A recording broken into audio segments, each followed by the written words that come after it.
I'm Zach Bagans, paranormal investigator.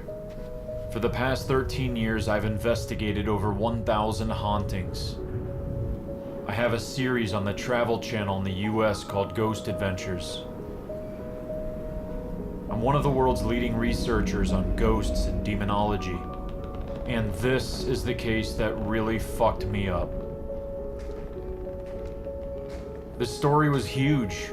It was the next Amityville. And I went all out. I had plenty of resources, equipment, a great crew. I thought I was gonna crush this story. But in the end, nothing was as it seemed. I fell ill and couldn't leave my room for 8 days. I didn't feel like myself. Crew members quit on the spot or had to get fired. Witnesses and experts ended up in the hospital. And at the heart of it all was a little screwed up house. It took me 3 years to finish this film. I had everything I needed. But the truth is, this film is cursed.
In 2014, I had a nightmare where I'm a spirit hanging out with other spirits. And I show them this trick I can do, moving an object on a table without touching it, like what I try to get spirits to do during my investigations. Then I'm suddenly in front of a door, and I can't control my body. And the door opens, and a 12-foot tall goat figure is standing there. And dark black smoke comes out of its mouth, and I'm forced to inhale it. When I woke up, my lungs hurt, and I knew this was some serious shit that meant something. A week later, a story about a demon possession in Gary, Indiana makes international news. And a look at one of the most documented cases of demon possession and exorcism in recent history. While this news is breaking, I'm filming a show in California when I start getting calls about it. The next day, over the phone, I buy the house, sight unseen. Now, Inside Edition with Deborah Norville. That portal to hell house that we've been telling you about in Gary, Indiana, where so many eerie things are said to have happened, has just been sold. And wait till you see who's moving in. The new owner is Zach Bagans. What on earth were you thinking buying this house? A week later, I arrive with a film crew. A woman named Latoya Ammons, along with her young children and her mother, are the family at the center of this haunting. Unfortunately, they've since moved out and some squatters have moved in. It takes some convincing to get them to leave. Hello? Hey Charles, it's Zach. Did you call? The boyfriend should be getting there really soon. I told him it was seriously important. I talked to him about 2 minutes ago. Okay, thanks Charles. I gotta get a few things. I'm Eddie. Hey, how you doing, man? Fiance, man. Oh, yeah. How are you? How you doing? I'm all right. Man, you want to talk to my friends while I'm in here? Your friends? Who's your friends? Oh, man. I can tell you some shit. This is my first steps right now inside the home. And, wow, this is it, huh? Yeah. Then psychic medium Chris Fleming sends me a text. He's heard I bought the house. He sends me a warning that I'll never forget. He tells me there's a 12-foot tall demon guardian, just like the one from my dream, at that house. And I better stay the hell away from it. I should have taken his advice.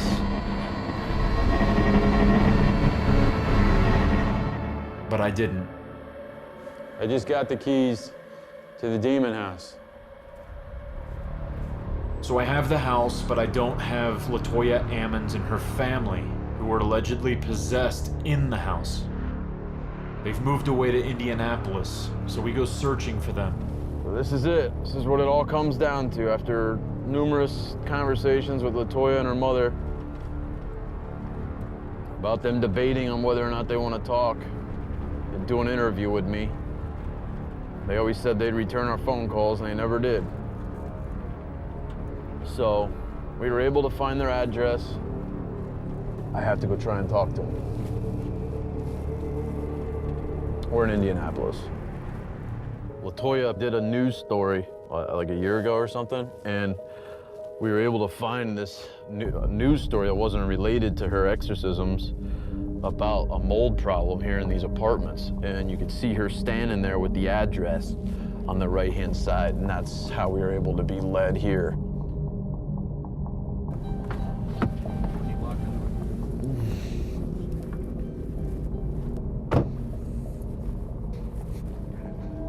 This whole story started in 2011 when the Ammons family moved into that old rental house in Gary, Indiana.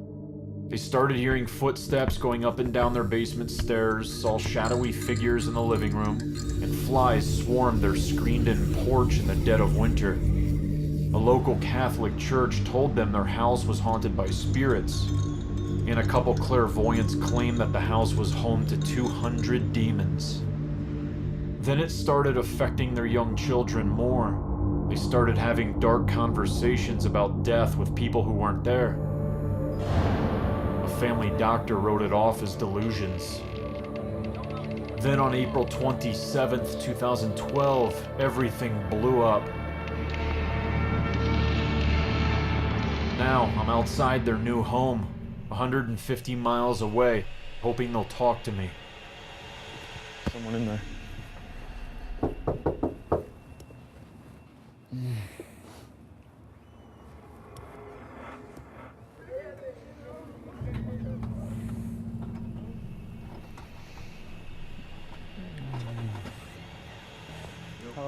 Is LaToya or Rosa here? Yeah.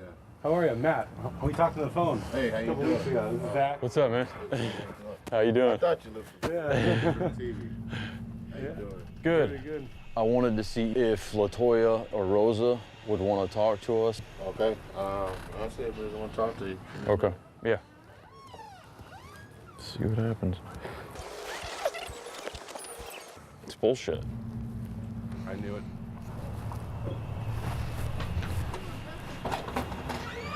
They don't want to do anything with the documentary. She won't. Okay. Kevin explains they won't speak to me because I've spent time in the house, and they fear things have attached themselves to me. Luckily, Kevin is willing to talk. What did you notice first? I was told not to even go in the house. It was really affecting the kids and my sister the most, you know, and really the youngest, my nephew. It was really letting him have it. It was hurting him, you know, things like that of that nature. Then, like when they came to see me and stay with me those few days and nights, it was attacking them in my home. I heard it. I was upstairs in my bedroom and I heard, boom. They were all sitting in my living room and they started this little weird, evil little chant out of nowhere, and it started with my youngest nephew started. He stopped. My oldest nephew picked it up. He stopped. My niece picks it up. Are you okay?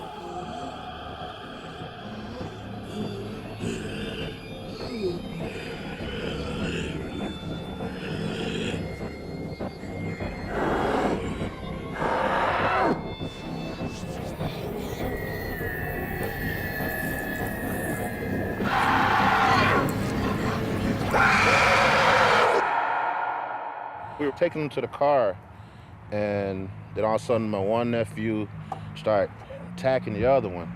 And then my niece just started attacking. They just kept attacking each other. Get out the car.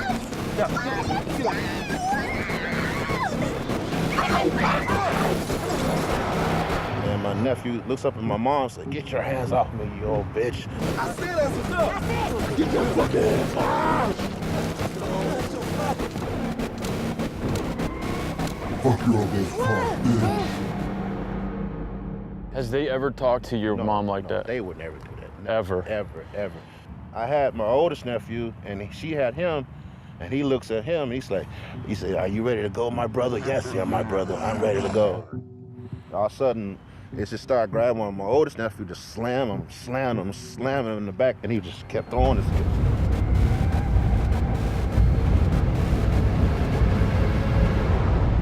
I don't know exactly why it chose my family. I don't know if it was... Do you think it was in the house? I'm thinking it's the presence that was in the house before they moved there. Do you think it's dangerous for me to be in that house? I wouldn't be there. No way I would be there. After meeting with me, the Ammons won't let their brother back in their home because I've been inside the house and the spirits could have transferred over to him.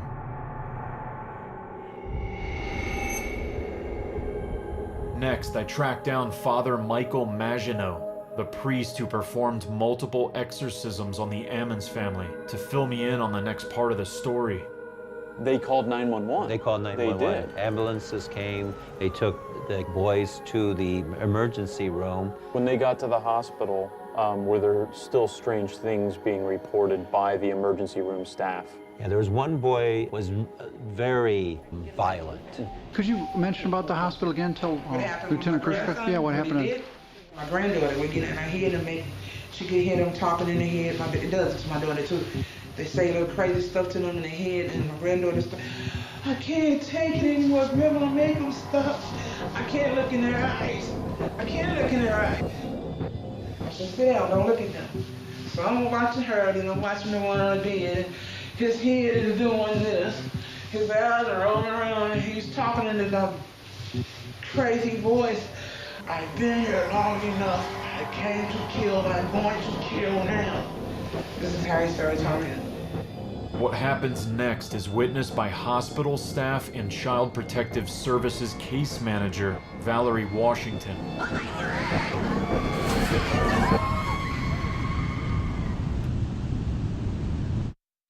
So I have the intake officer's report, and this is by Valerie Washington, the family case manager, dated April 23rd, 2012. Okay. And this was Valerie Washington that did say, later that evening, he began to growl. He charged at the grandmother's stomach and head-butted her several times.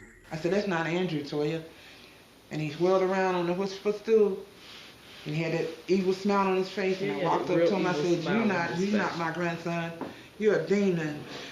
He turned around. He turned backwards. He walked up the wall backwards. Oh, help him, please! Jesus, help him!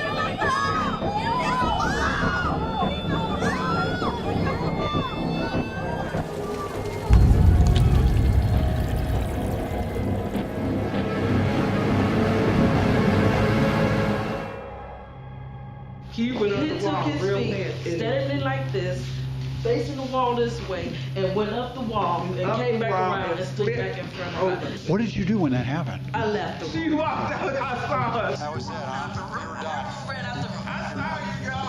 So there's the CPS worker right there admitting to the police that's filming this that she did witness this boy walking backwards up the wall. Who else was in the room when that happened? The psychologist. The psychologist was there too. He was there. He had just examined. Okay.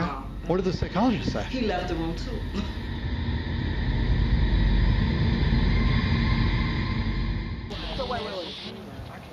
Okay. You haven't been here since the last time. I haven't been here since the day after he came. And when I came This home video was shot by police doing a wellness check on the Ammons 1 week after the incident at the hospital.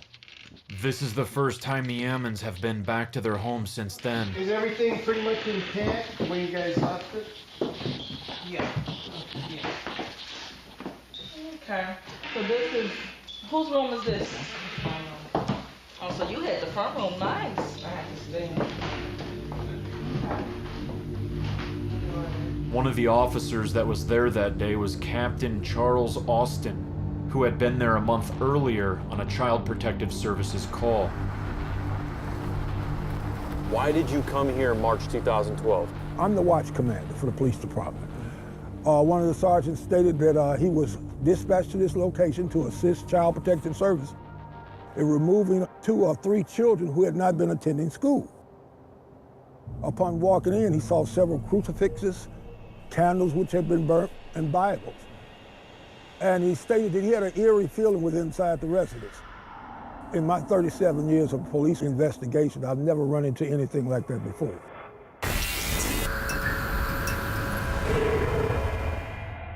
So we stayed up here for approximately 45 minutes, and I was in disbelief. What time do the things in this house usually start?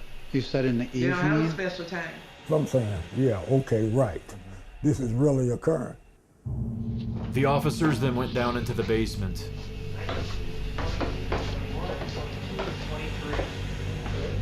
And it was a table with a crucifix, a Bible, and a candle which had been lit. We stayed down here for about 15 minutes, and he was videotaping, I was taking my iPhone, and I was taking pictures and whatever. And I said, it's time for me to leave. I've had enough. I immediately started walking. And as I walked, I say, that's weird. I don't know that much about construction, but why would somebody concrete a whole basement and leave dirt under the stairs? I say, that don't make sense. And as I looked closer, I saw a foil pan with a candle. Don't make sense. Don't make common sense.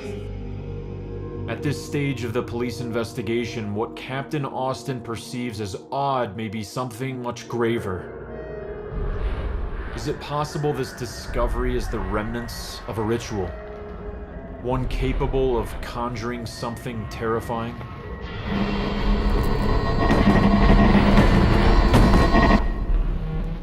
Then, in fact, things start occurring. What do you mean things? What kind of things? We noticed when we went in the basement, there's actually 2 doors. The one on the left that actually goes to the room, at various times during the basement, it was in a different position and neither one of us had went into the room. I had an audio recording that I was walking around the house just making notes or commenting on things. There was an unusual, unidentifiable voice that appeared on that audio. Oh, they're burning stuff all over the place here. That's where.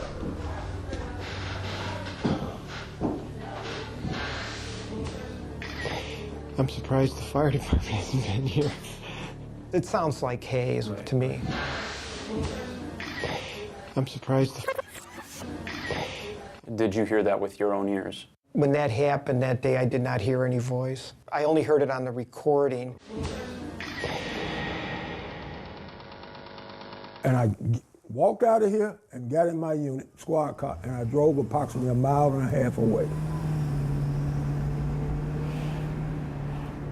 Are you pulled over now? All right, I'm in a gas station parking lot. And all of a sudden, the AM, FM radio in my car changed and went to static. And it said, "Who in there?"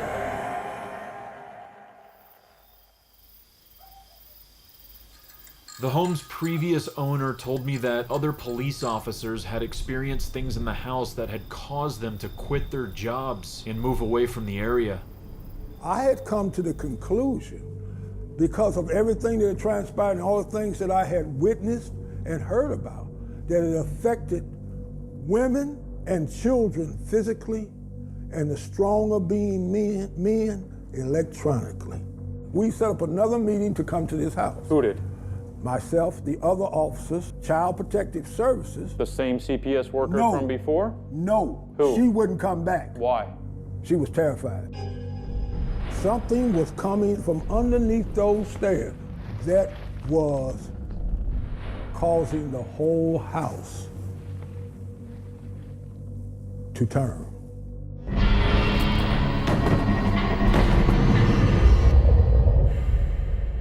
In light of these developments, Reverend Maginot gets approval to perform a minor rite on the mother, Latoya Ammons.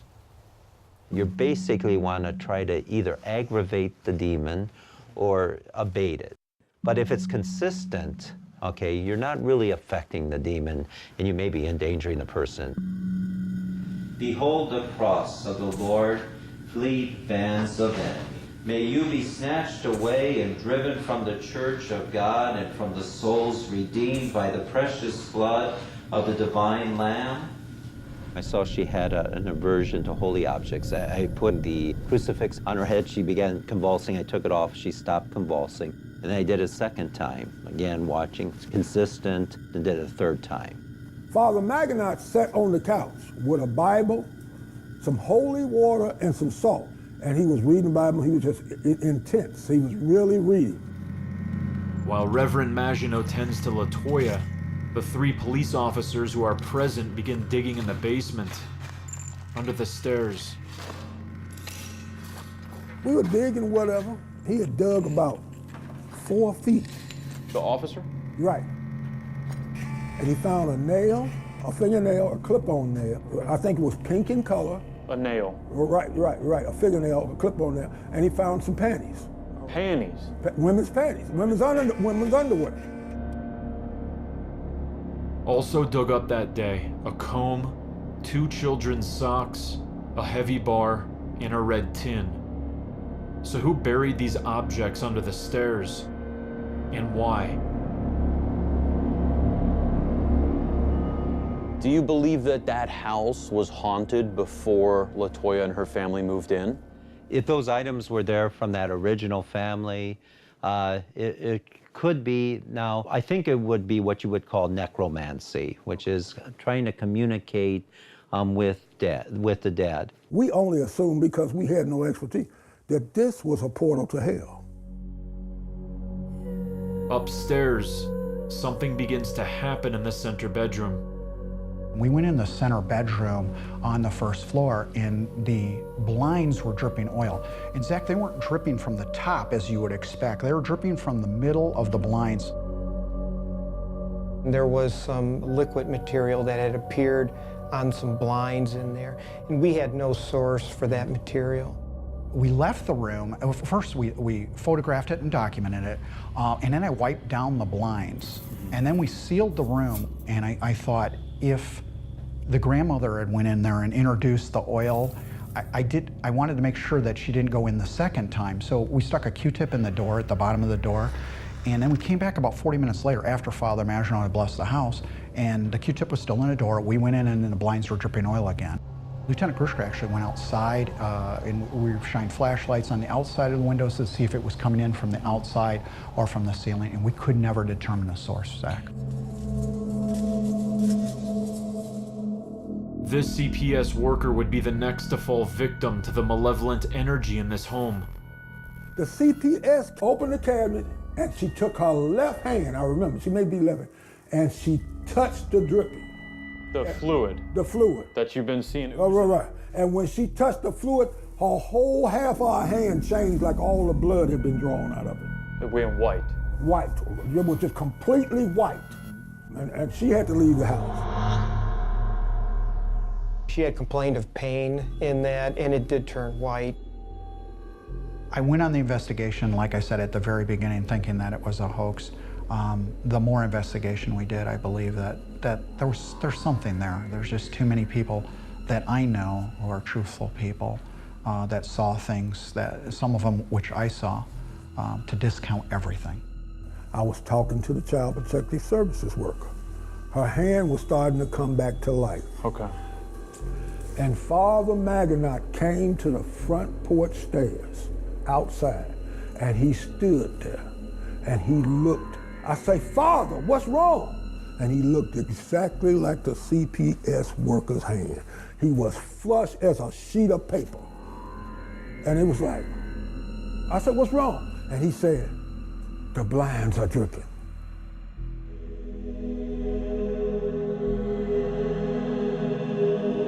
With so many unrelated people finding themselves entangled in this demonic web, Father Maginot is compelled to help the Ammons. Evidence in hand, he requests permission from Bishop Dale J. Melzick to conduct an official exorcism on LaToya Ammons. His request is granted immediately. I adjure you, ancient serpent, by the judge of the living and the dead, by your creator, by him who has the power to consign you to hell. LaToya would later recount, this was the moment she felt the spirit lift from her.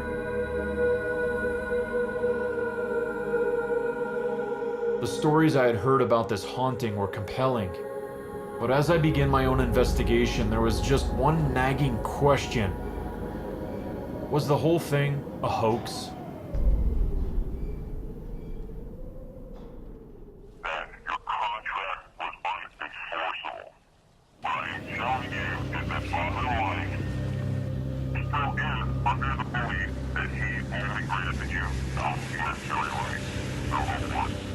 In early 2014, I get a call from the producer of a very big horror film from a few years ago. He's threatening me because he wants the film rights to the Ammons story.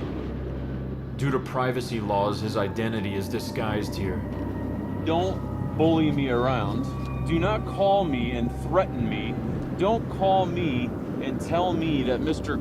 is this bigwig attorney and I better listen to what he's saying, because you're being documented right now by myself, listening to what appears to be threats. And I didn't want to go this route. So Hollywood wants the rights, which means there's money in it for the major players, from the Ammons family to Father Maginot. And now the Ammons, who originated this story, won't talk to me. And they're apparently talking about a movie deal. She won't. Okay. Are they doing something else with another movie producer? They are. Charles Reed, the home's original landlord who I bought the house from, and who had owned it for roughly a decade, told local media that he was skeptical. I thought I heard it all. This was a new one to me. My belief system has a hard time jumping over that bridge. And the people who were squatting in the house when I bought it originally told me they didn't experience anything there. You know, this is... make you say a whole lot of stuff. You think it's all about money? Yeah. You want to know the truth? Yeah. You do? They had all these reporters out in front of my house, and I refused to entertain something that I'm not seeing. So it's like it's a lie. To me, I've been here for 2 years. Now I see here occasional creaks and this and that, but I'm thinking the house is just old. Whether the claims are real or false, I like to find out whether they're real or false. I'm not here to fabricate none or sensationalize on anything. If people are making this up, I'm gonna catch them. Well, if I'm telling you, I haven't seen it. You haven't seen any ghosts? But as soon as I slipped her fiancé some money to leave, suddenly he had all kinds of crazy stories. Yeah, man, you want to talk to my friends while I'm in here? Your friends? Yeah. Who's your friends? Oh, man, I can tell you some shit. When the inside of this, and it really came, because they was at the story. And if I was able to negotiate, man, I had it in the bag. What you offering is peanuts, man. They came out here, Deborah Norwell, the other little lady, they was out there. The producer, man, oh man, I can be, when this first broke, Zach, you should have seen it, man. You just getting the ass end of it. You know, like I told them. And they, by me not being on a lease, I was done. I couldn't do nothing.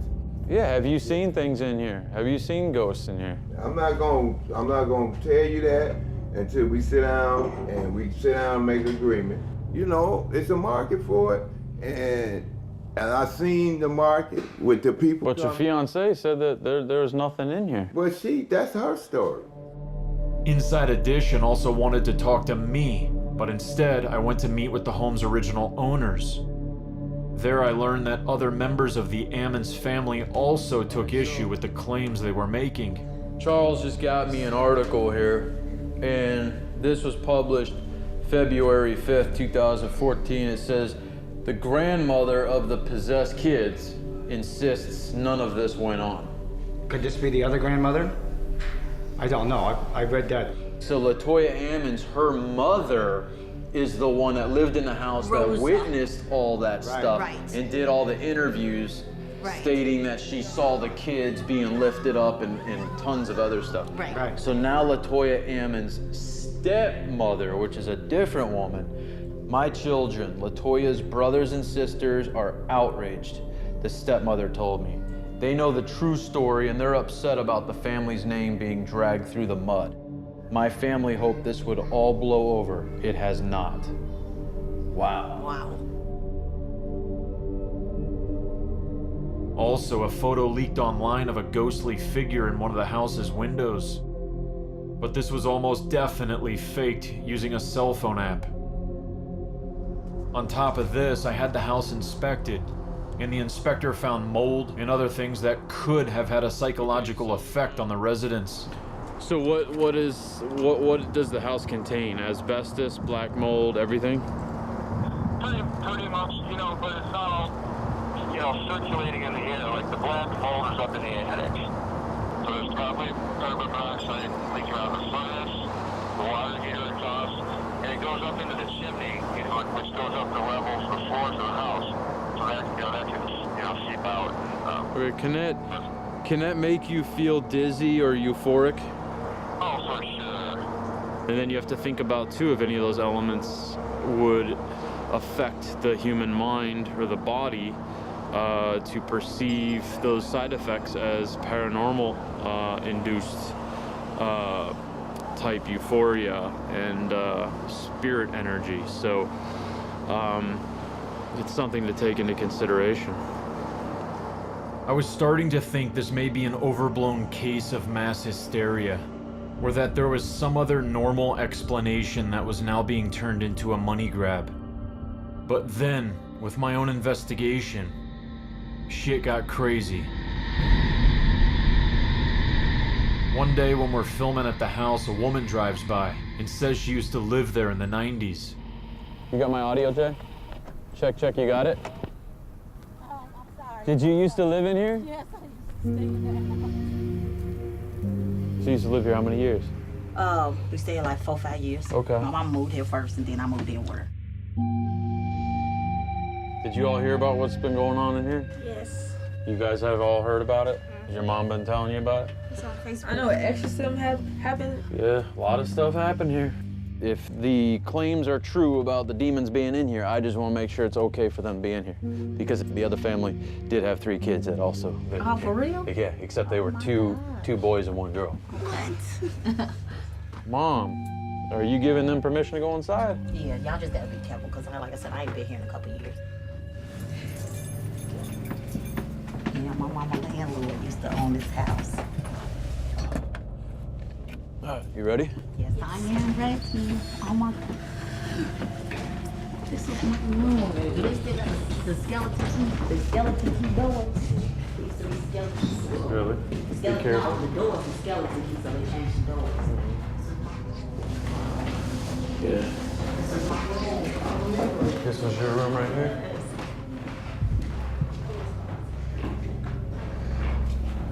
My bed was right here.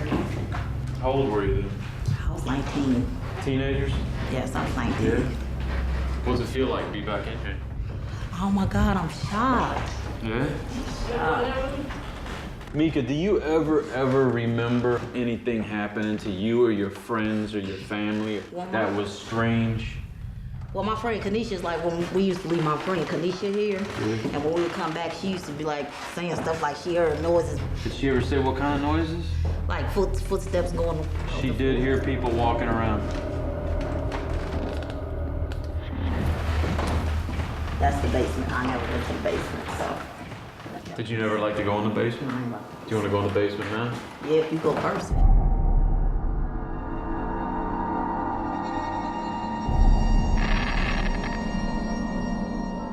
You okay? You good? Why did you never want to come down here? Did you just feel something bad down here? I didn't come in the basement. This is my actually first time being in the basement. I never came into the basement. I'm from. Danny, kick me. Kick you? Yes, you did. Don't kick me.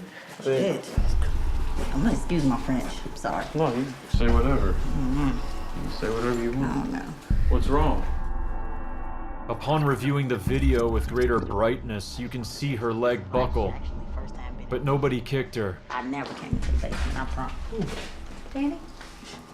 Kick me? I didn't kick you. Yes, you did. Don't kick me. Do you not like it down here? No, I never really liked the basement. No, why not? Just didn't. No. My brother stayed in the basement.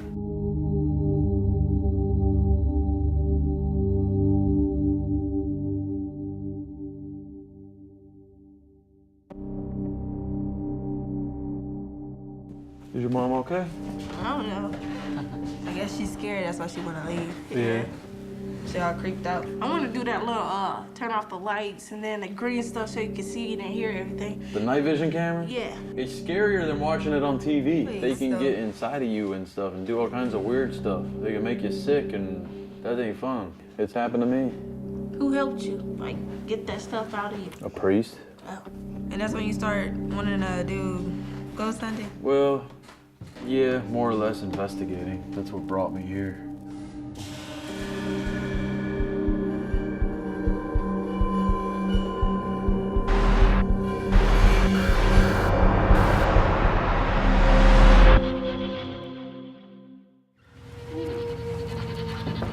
Like, is the demon still in the house or have they moved on?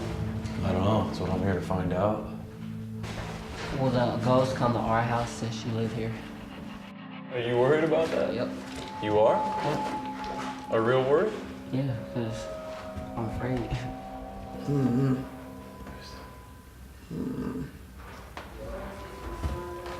Mika's microphone has just picked up a mysterious electronic voice phenomena. It sounds like, "Run, Latoya."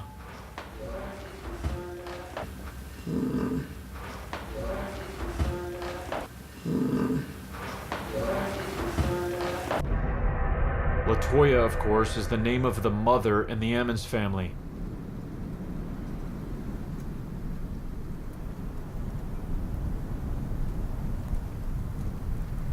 It's funny, her son was asking me with a serious look on his face if the ghosts were gonna follow him home.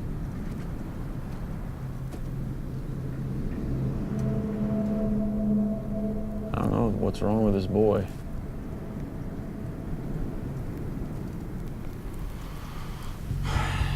Cold with these demons. After Mika and her kids leave, we set up this religious altar in the living room. Moments later, something I can't explain overcomes me.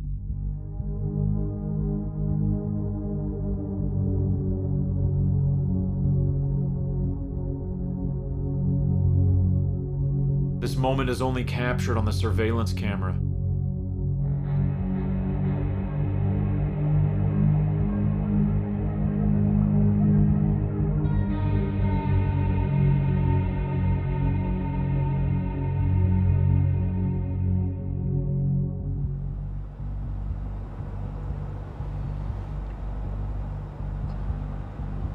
Billy? Yeah.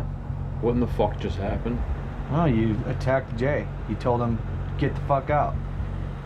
You said, get out, get out. And then you, like, rushed him. You, like, basically slammed me against the wall.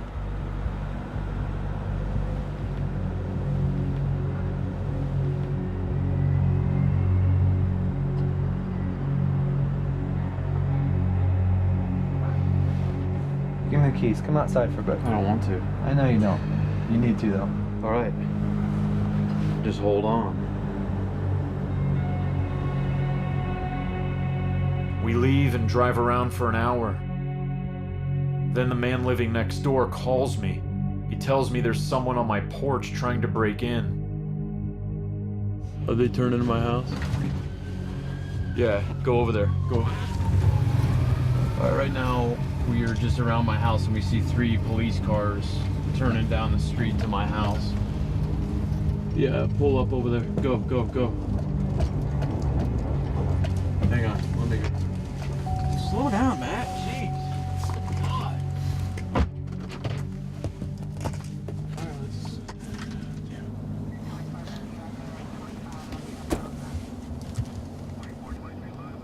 The police won't go near my house.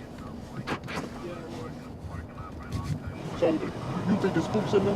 What I've witnessed is yeah. And you think our son was walking up the walls and stuff? I saw the video that Chief Miller filmed. You saw the video? Yeah. Oh, yeah. Never read the report?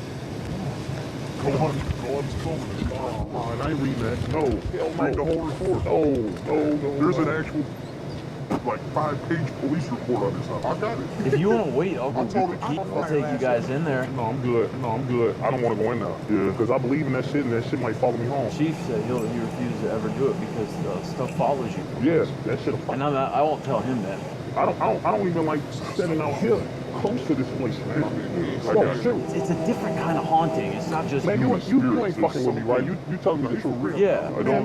Weird. Tear that motherfucker down, man. Oh, seriously, man. No, we get answers. No, I don't need no lead. We can get answers. You tear that motherfucker down, and what you gonna let loose on the world? Oh, true. What you think that thing's plugging? The next day, we tracked down Valerie Washington, the original CPS case manager who quit and moved away. Now, you were in the video that was shot by Chief Brian Miller.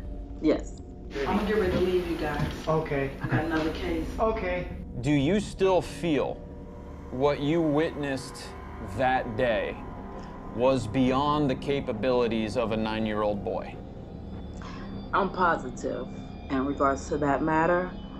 It's sometimes even thinking about it again, it kind of just throw me back into a series where I don't want to go back to. It's taken me a while to move past that. When he did walk up the wall before my eyes, he could not remember doing it 5 minutes afterwards, after he was questioned about it, after they asked him questions about it. Child couldn't remember. He looked at us like, what are we talking about? He didn't even understand the question that we were asking him. And the fact that myself and a psychiatrist witnessed this along with the family, we had no words to explain it because we didn't understand it either. And the child couldn't even explain it. He didn't even believe he did anything. Do you believe that this family was possessed by these demons? I believe that it was something going on there that was out of the realm of a normal living person. Something was going on. I can't even explain it at that house. Have you sustained any emotional or mental trauma from what you witnessed? Yes. Is this a factor in you leaving here in Indiana? It played into it because after that, a lot had changed as far as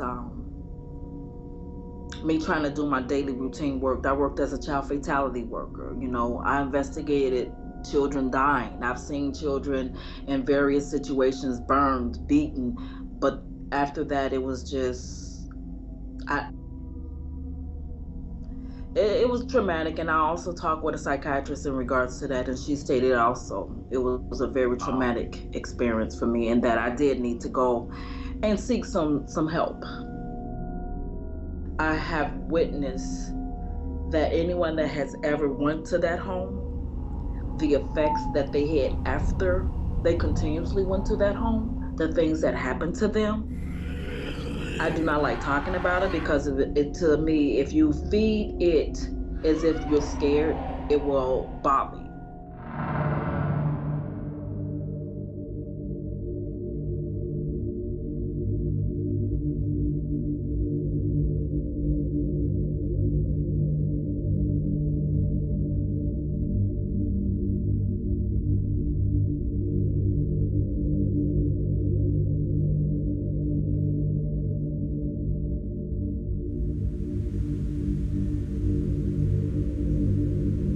The day before Father Maginot was going to perform the second exorcism on LaToya, he experienced what he describes as an attack while on a bike ride. As I was driving through the neighborhood, anyone who looks up to me is staring at me with a puzzled look, like, what in the world is riding by, you know? And so that was happening all the way to the end of the path.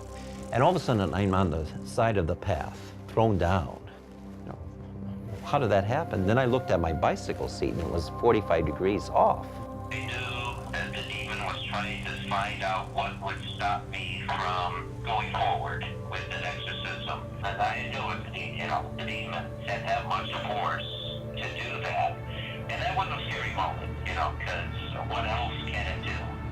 I was baffled by it, and wasn't going to let it stop me. Okay. Captain Austin was also affected.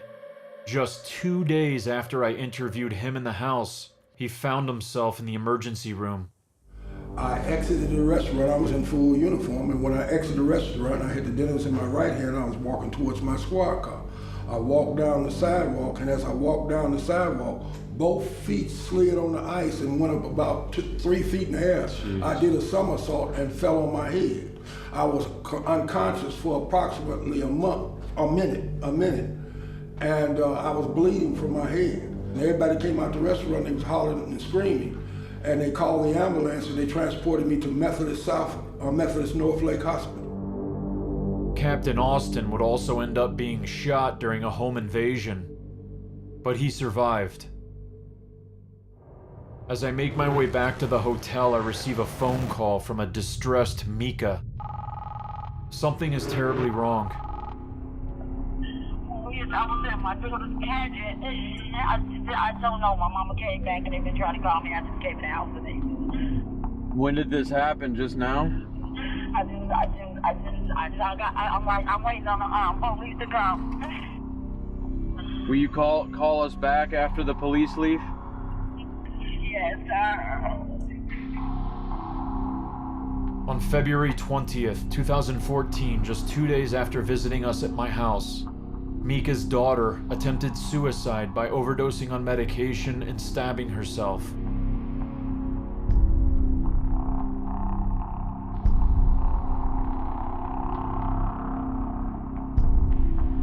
After this incident, one of my crew members quits immediately.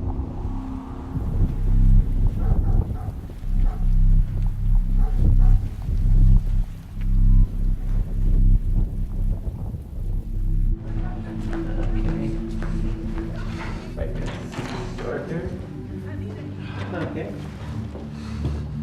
Father Maginot. Okay. Hi, Zach. Hey, how you doing? Pretty good. good. To see you. Good to see you. This is Mika. Hi, Mika. Father Mike. It's been 3 weeks since I got the phone call about Erica. This is Erica. Okay. And Erica, please meet you, Father Mike. Okay. Do you mind if I talk with her real quick? Okay. For like 5 minutes? Okay. Okay. Erica, do you wanna? Okay, and I'll get Bess.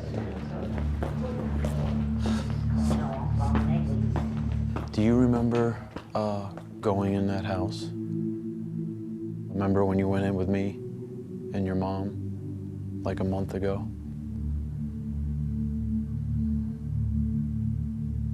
Do you remember when you went inside the house with me? 3 weeks.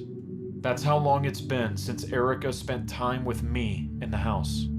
Like, is the demon still in the house or have they moved on? Do you remember a couple days later, things that were going on with you and your mom? Partially. Like, that day was like in and out. Okay.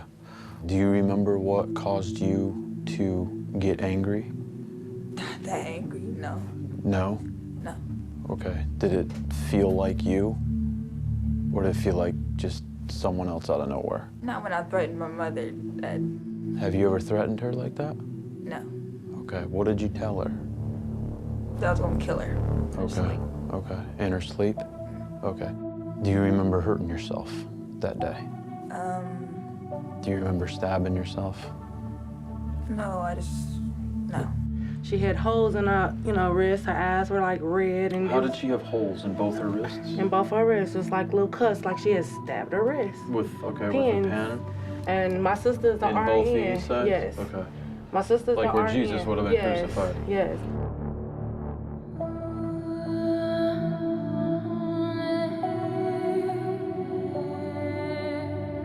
It was scary because, like I said, I never seen that.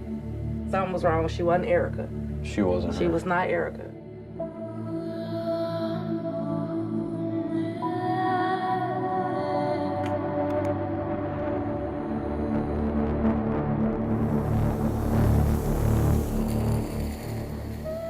The influence sometimes surrounds a young girl or woman. When life is void to her, the influence whispers that it is her own fault and that she is worthless and should commit suicide. Dear sister, do not believe it. Satan was a liar from the beginning.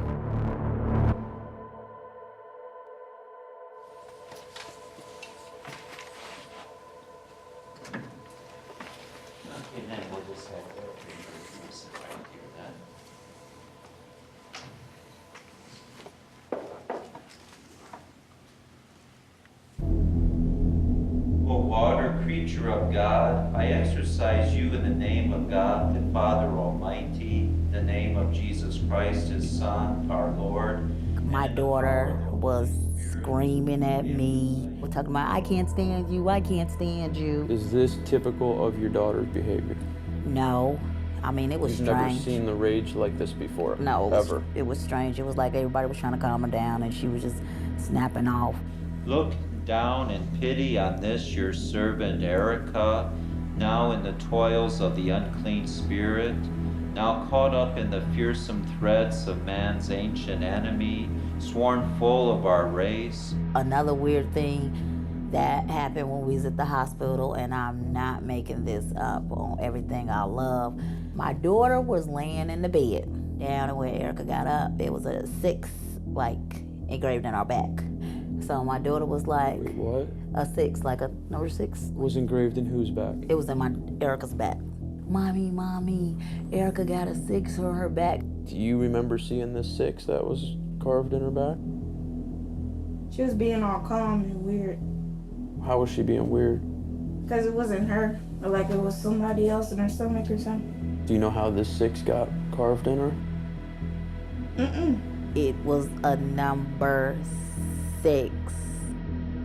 Let us pray. God, creator and defender of the human race, who made man in your own image, look down in pity on this your servant Erica, now in the toils of the unclean spirit. So it seemed like that might have been, the moment. Of what? The moment that it might have left her. Okay. So it seemed like it. Okay. She, so I don't know if that's what she does. She doesn't remember that.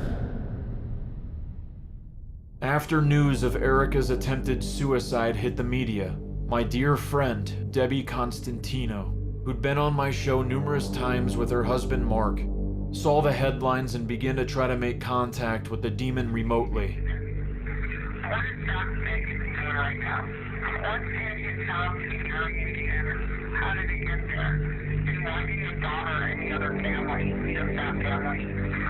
After her attempt, she called me and told me that she believed they had made contact with the demon at the house. The voice she captured is deep and difficult to understand.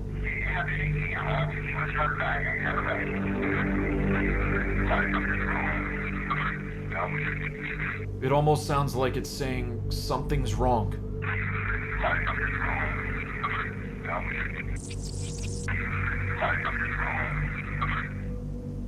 Tragically, just a few months after this recording was made, Debbie and her roommate were murdered in a double murder-suicide at the hands of her husband.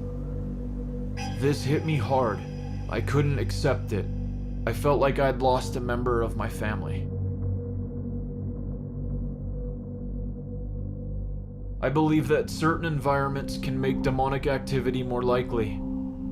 Poverty, high crime rates, murders can all contribute.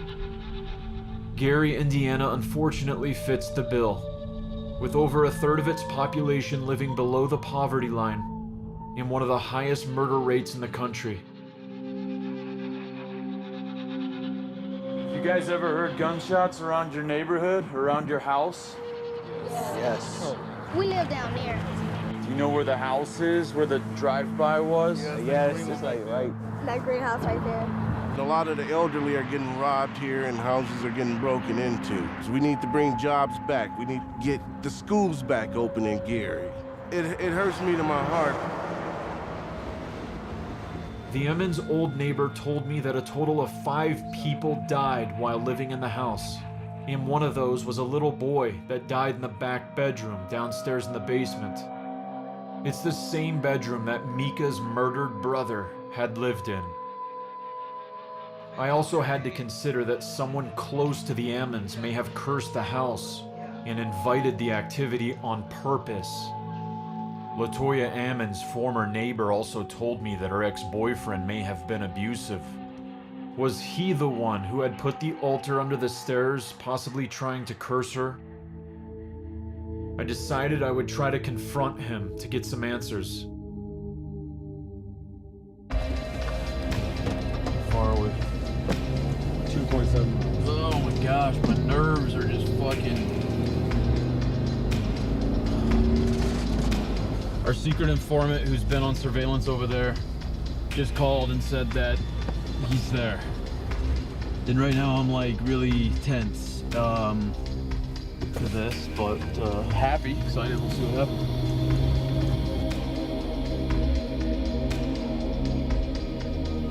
I want to talk to him and ask him if he had anything to do with putting a curse on that family. Even if he won't tell me, I can still just get a good sense of his personality. I'll get a sense of his energy to see if he would be the type of person that would be into the occult.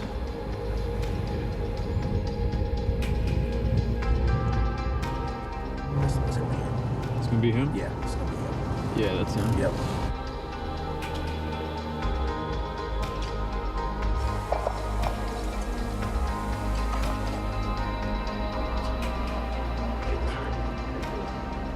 Don't talk with men like that. Y'all gentlemen just want to go talk to me. How you doing? My name's Zach. What I'm doing is I'm making a documentary. I told him what this was all about, man. He just dropped his head. He's like, man, I want nothing to do with that. I don't want to talk about it. He keeps repeating that he wants nothing to do with this. Thank you. It appears to be a dead end.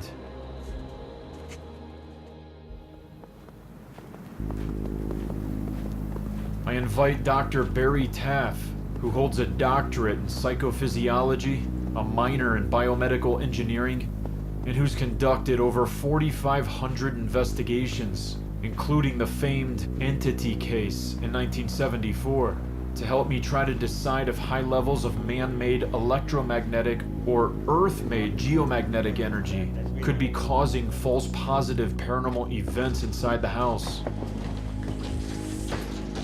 This is a frequency counter here. And it was amazing. Plugged it in, and it showed 60 hertz fields throughout the whole house, higher than I would want. But it wasn't that bad. Then we come to this. Dr. Taff, what is the geomagnetometer? What are we going to measure for here? Are these natural geomagnetic levels? It measures the Earth's magnetic field primarily. Okay.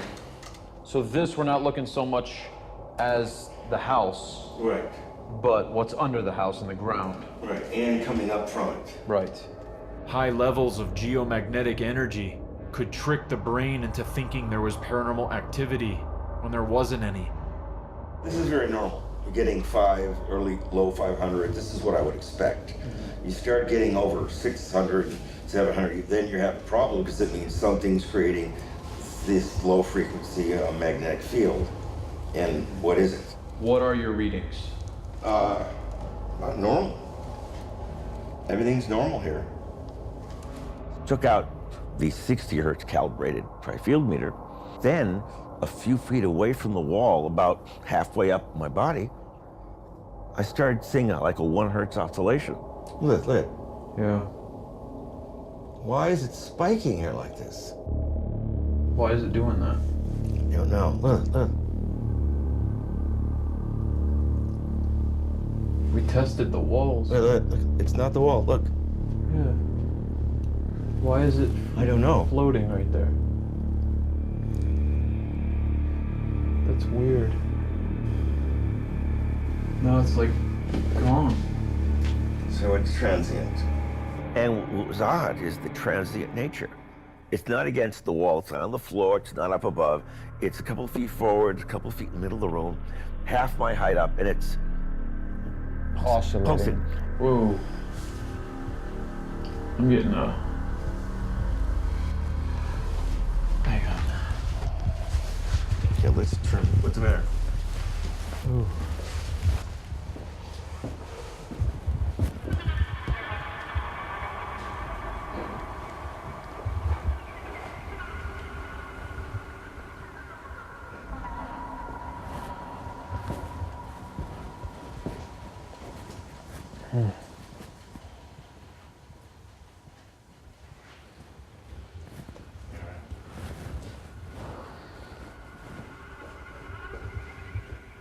Then shortly after is when I felt the pain in my temples. Rush of energy, yeah. And then I had to leave that room. And when I left that room, I started getting emotional a second time. Like I was just gonna cry, and then I would get aggressive.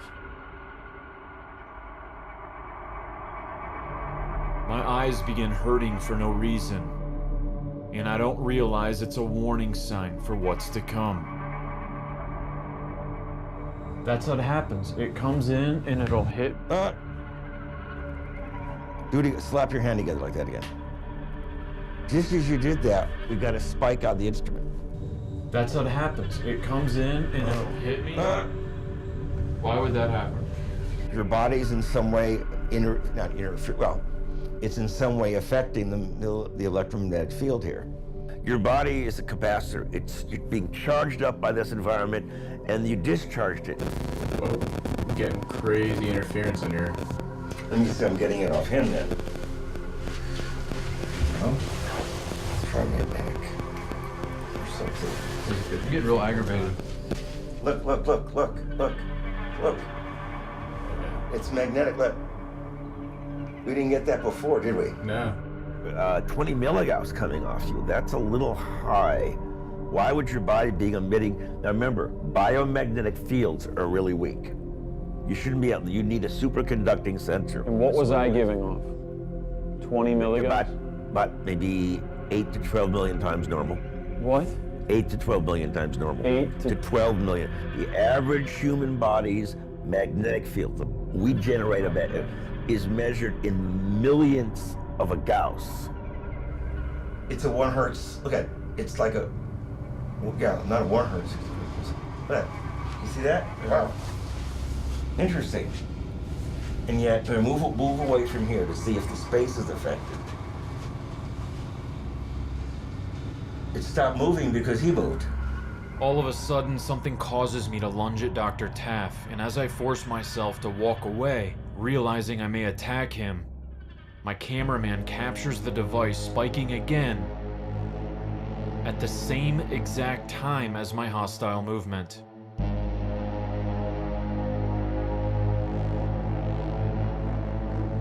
That thing just spiked when I did that. I get it. This is wrong. This is too much. Is it? What happened? Is there a dog next to us here? A what? A dog. Is there a dog? No, there's no dogs. Then I just heard it growl. Oh! You heard it here before I started. I got where? Oh! From over there. Whoa! So it's a dog. Where did you hear it? Come from over here or over here? Just right here. Oh, look. Oh! I thought, well, there's a dog. I heard dogs barking. I'm like, Toya, do you hear that? She said, huh? Did you hear them dogs? She said, I heard them. And she went right back to sleep. I'm like, no, wake up. I heard dogs. We have no animals. Something starts to happen to Dr. Taff after he and my camera operator hear the growl. And now I'm noticing a pattern of how people act when the house is starting to have an effect on them. Say whatever you want. What's wrong? They appear lost in thought and confused.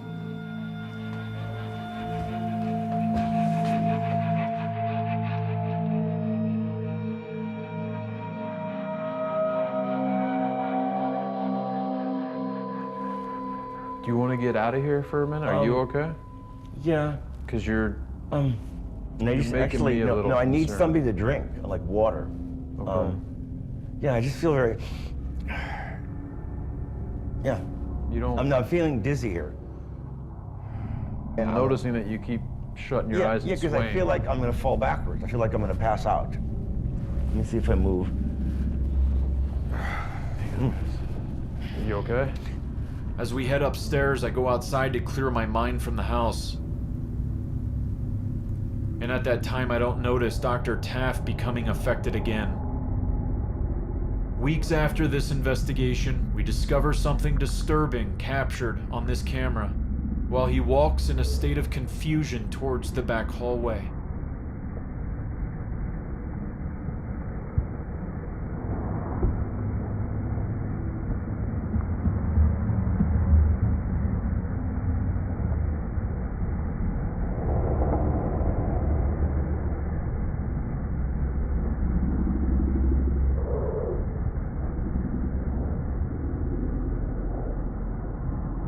The black anomaly appears in 7 frames, shooting at 24 frames per second.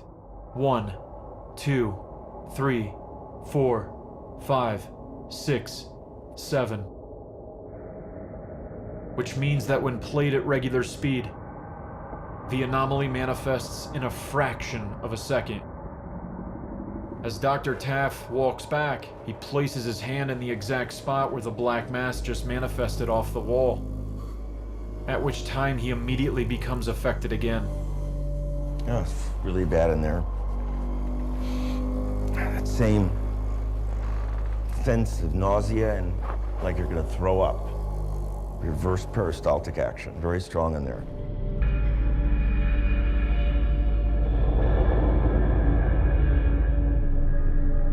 I take the footage to Ed Wybe, who was a video engineer for NASA for 32 years. Really increased the luminosity just a little bit just to see some of the other detail in the object. Prior to that, we can see that it's different intensities. There's not the same intensity. So say it was we thought it was a hand or something like that from someone else, from say the cameraman perhaps, his hand wouldn't be broken up into different intensities. It would all be one hand. I'm 100% sure that it is not the cameraman's hand. You've got the regular shadow of the cameraman back here. It's like a gray. Very light gray. But then, as the anomaly's happening, there's this real dark band of shadow all down in here. Well, we don't see it retract back into the wall.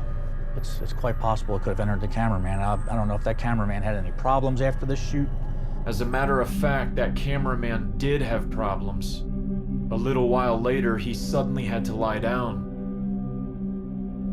He then begins acting very strange, like he's confused.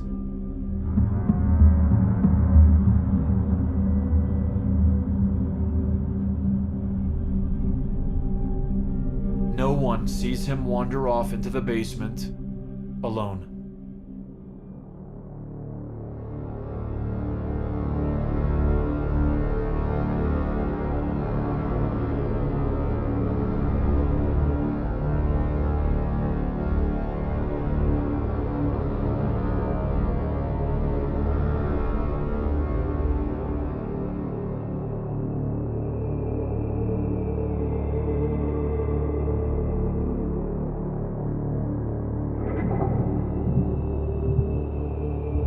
Later, we find the cameraman, Adam, lying on his back in the back bedroom where Mika's murdered brother lived.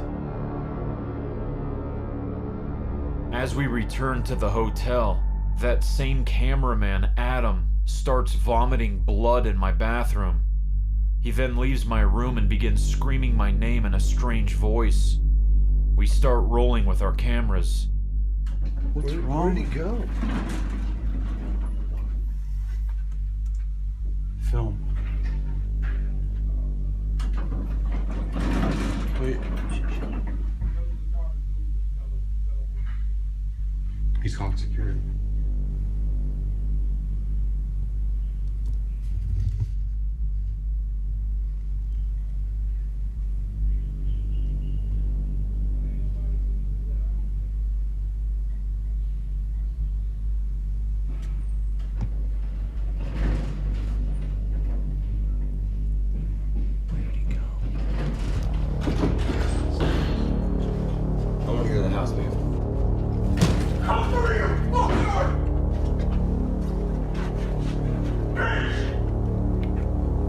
power is affecting him. He's taunting it to do more.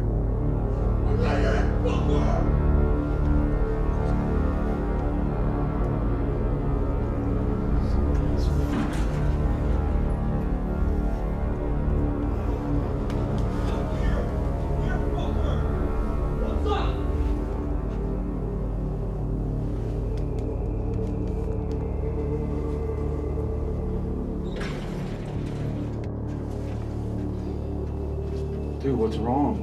I want to get to the house, man. Fuck that. Fuck that shit. Fuck that shit. What's I'm not gonna fuck with you like that. Fuck that. What's in the elevator? Nothing. Nothing. It's a bitch. If there's anything here, it's a bitch. You here, fucker? Huh? What is wrong with him? Have you ever seen him like that before, Jay? No, never. How long have you known him? Years? Alright, what's up? Doors open. That was the scariest thing I've ever seen in my life.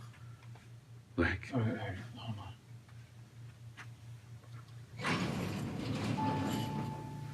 What are you doing? What's wrong?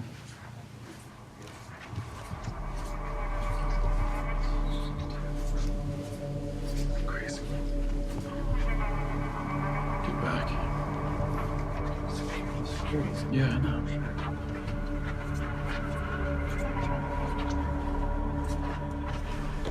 Stay back.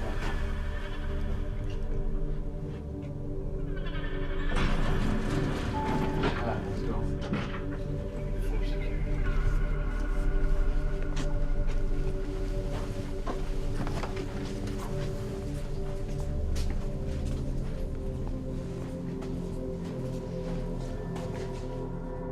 At this same moment, 2 floors above us, Dr. Taff is also experiencing something strange. Got back to the hotel and a strange sense of anxiety, irritability. I'm sleeping and suddenly, not in the room, in my left ear, I hear like a really loud bell. And blood jump out of bed. What was that? I suddenly fell over and I wake up and I'm on the ground.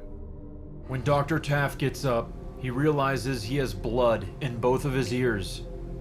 Meanwhile, back in the room with Adam. What's happening? What do you feel? Like you're fine in here? Just all of a sudden, like, felt like something was stabbing me in my stomach. I was throwing up blood. I went out to the elevator. Pressed the button.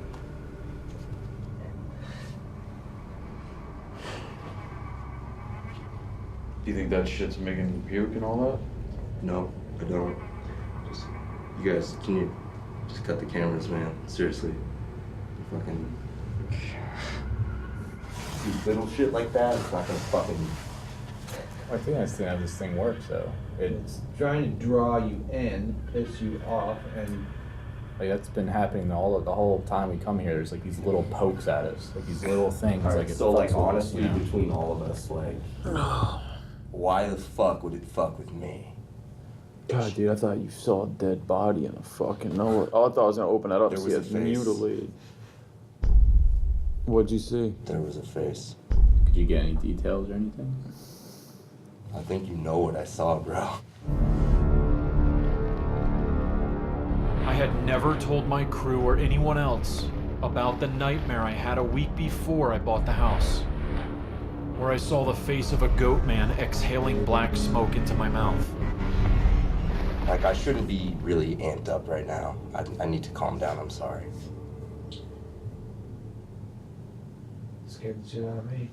That scared the fucking shit. I'm not gonna lie to you right now. When that fucking door opened and that fucking goat man was standing there, like, for a second behind it, I fucking screamed like a little girl. Did you hear me call for Zach? Like, I was like, fuck, dude, this it guy.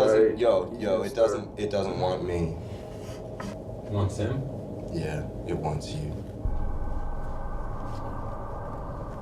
That shit scared me. Like, it wasn't just like, it was like the first thing that I thought was, this is real. Because I have to be honest, like, up until that moment right there, I didn't believe any of this, like, 100%. There's something, like, touching my hand right now. What's it feel like? It's cold.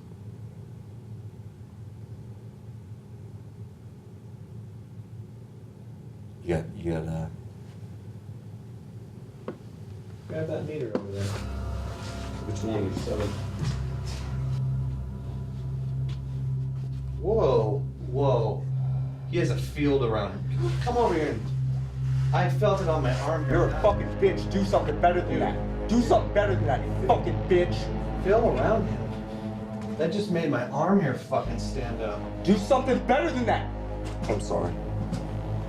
These arm hairs crawled up, like backed up off of him, like I was You're fucking. like a towel out of the dryer. It's all staticky. I'll find you.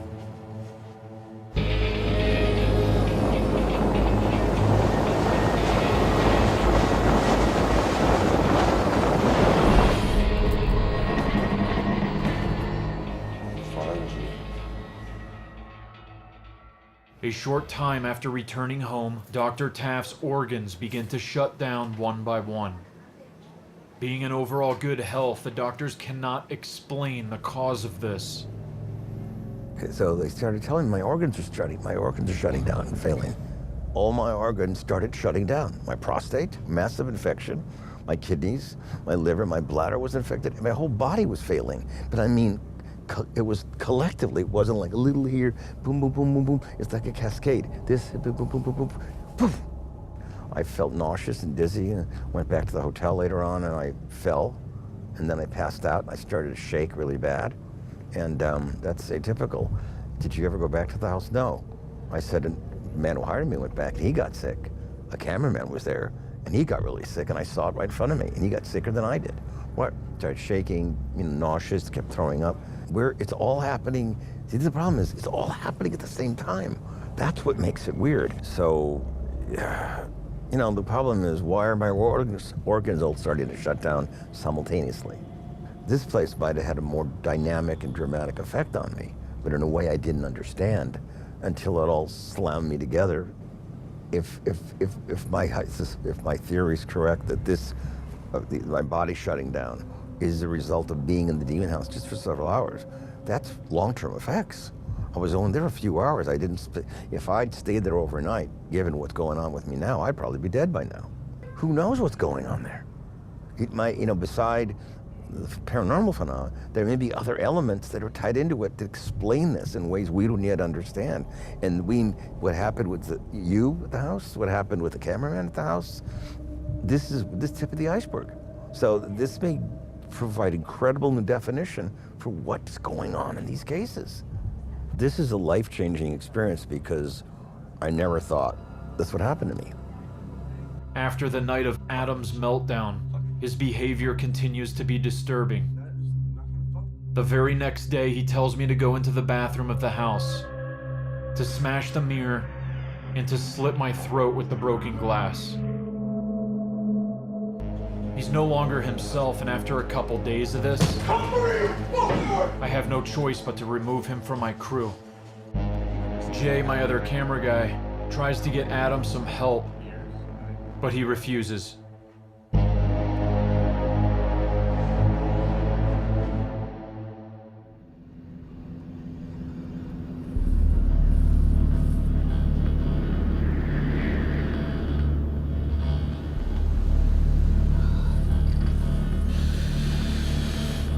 With the effects of the house seeming to take down members of my crew now, I decide to accelerate the situation by boarding myself up in the house, sealed up, alone, overnight, and let whatever may be haunting it take its best shot at me. I know this sounds stupid, but the investigator inside of me wants to experience it.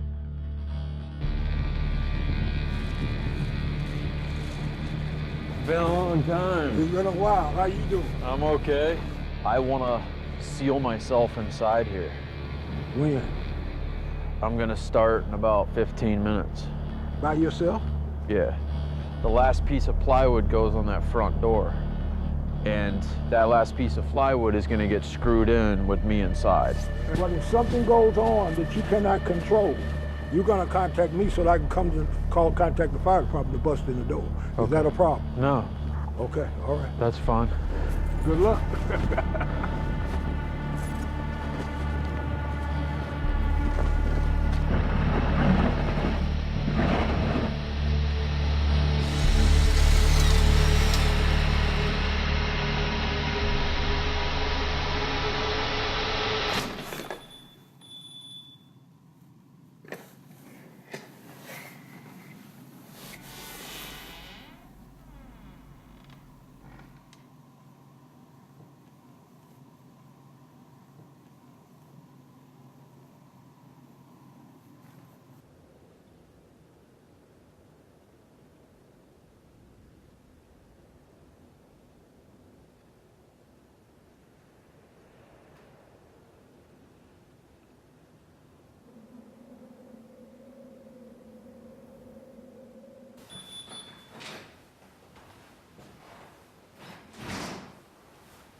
I have a phone, my crew, so I can talk to them, text them.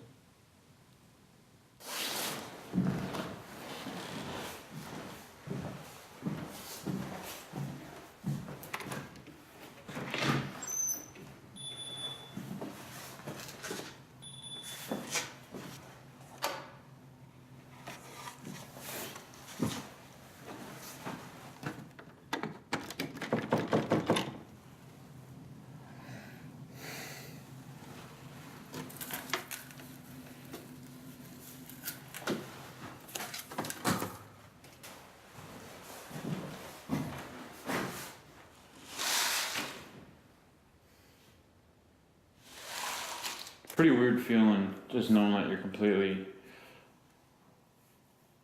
sealed inside a house, let alone this house.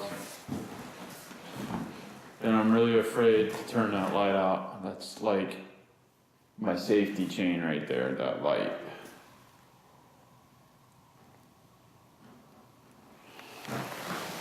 And I don't want to.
I just heard a...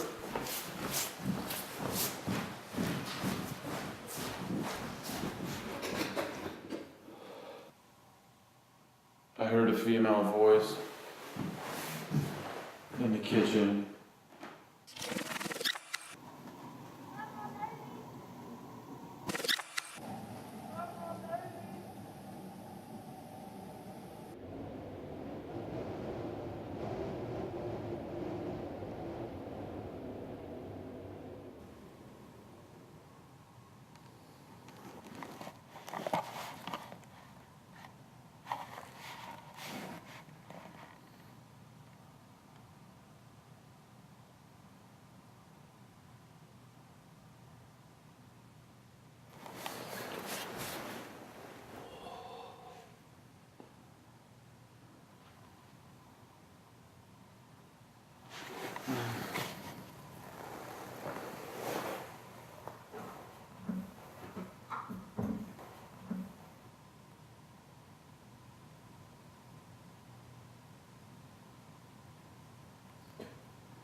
Get away from me. Get away.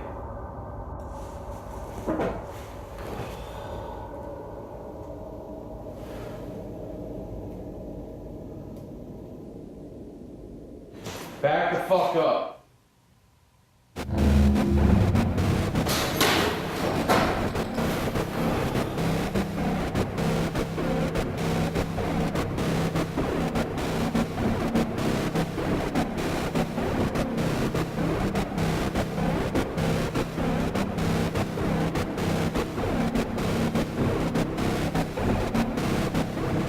Oh my god, my eyes.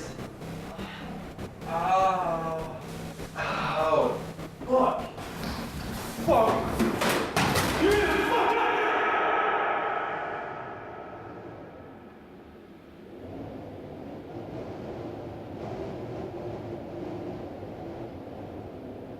The following day, my eyes begin to cross, resulting in double vision. I develop a serious eye condition called diplopia. After multiple neurological tests conducted in Las Vegas and California, doctors are unable to determine the cause for this sudden affliction. I am now forced to wear prism glasses, as my condition is now permanent. Corrective surgery done in both my eyes runs the risk of total blindness.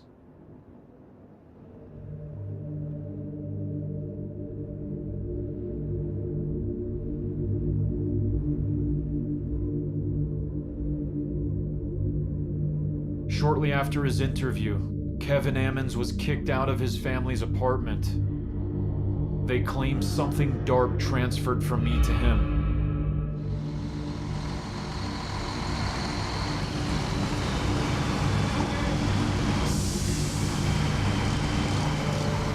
Ever since his meltdown, Adam refuses to speak with me or about the house. It appears that the time he spent in the house is still having an effect on him. He even got the numbers 666 tattooed on both his hands. The same place he'd felt the dark energy touch him in the hotel room. There's something like touching my hand right now.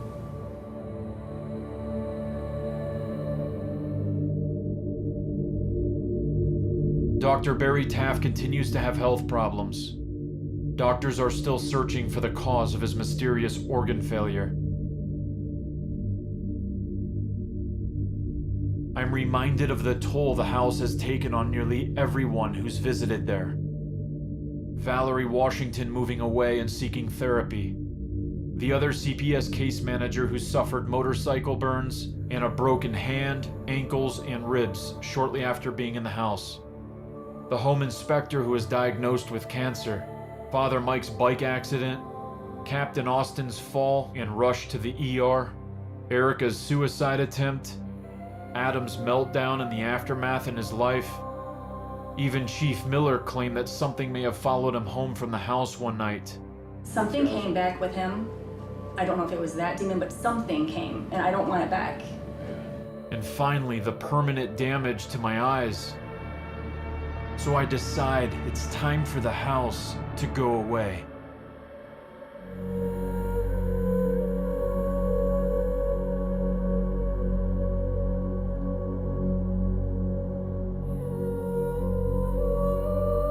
This was a portal to hell.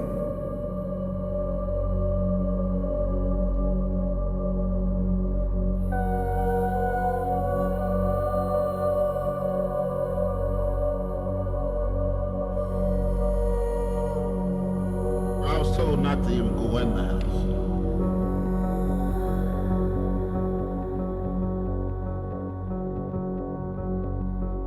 You tear that motherfucker down and when you gonna put boots on the road?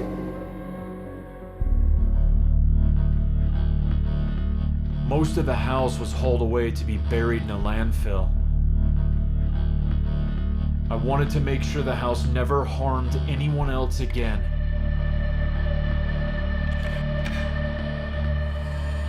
But as an investigator and a collector, I couldn't just let it all go.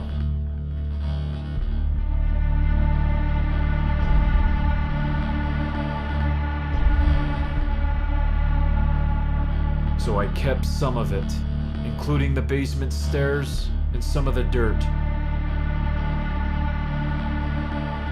Even though the house is gone, a police officer told me that people keep showing up and doing satanic rituals on the empty lot.